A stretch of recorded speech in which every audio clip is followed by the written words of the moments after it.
இதுவரை யாரும் கேள்விப்பட்டிராத அதிசயங்கள், இதுவரை யாரும் பார்த்திராத அதிசயங்கள் புதுசா கர்த்தர் செய்வார். நமக்குன்னு என்ன செய்வாரா?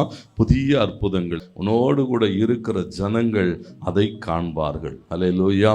பாருங்களேன், அவங்க பார்க்கும்படி, ஏன் அவங்க பார்க்கும்படி தேவன் அதிசயங்களை செய்கிறான்னு சொன்னா, அந்த ஆட்கள் தான் நம்மளை பத்தி என்னெல்லாமோ பேசிட்டு இருந்த ஆட்கள்.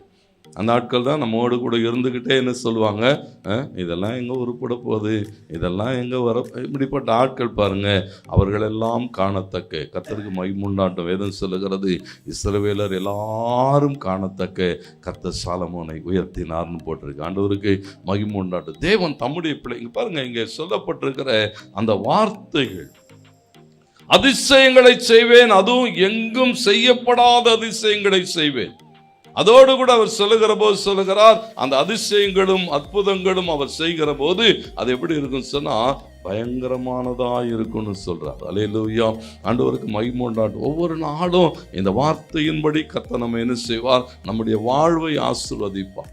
அப்போ இந்த அற்புதங்களை பெற்றுக்கொள்ளுகிறதுக்கான இந்த வாக்குத்தத்தங்கள் ஒவ்வொருவருக்குமான, பாருங்க, ஒரு தனிப்பட்ட வகையிலே தேவன் வேதம் முழுவதும் அநேகரோடு கூட என்ன செய்திருக்கிறார்னா, உடன்படிக்கை செய்திருக்கிறதை பார்க்கிறோம். ஆண்டவர் என்ன எதிர்பார்க்கிறான்னு சொன்னா, கொஞ்சம் தீவிரம் காட்டணும்.